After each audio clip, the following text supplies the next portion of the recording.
How to install your Perfect Fit Venetian blind. First, we're going to install our brackets into each corner of the window. Using a credit card as our guide, pop the card in the corner of the window and insert your bracket into the gasket seal.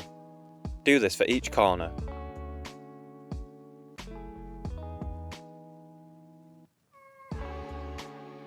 Now we can install the blind. Going from top to bottom, clip your frame into the brackets on each corner of the window. The frame may land on the wrong side of the bracket, so gently pull across and clip into place. Now we need to install our operating handle. Pull the blind down to an accessible height and clip your handle onto the bottom bar of the blind.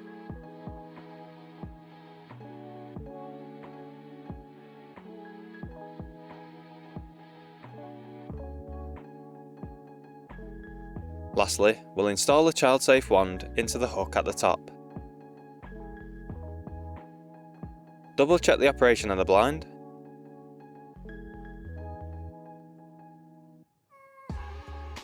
And as you can see, the window still opens and closes with the blind attached.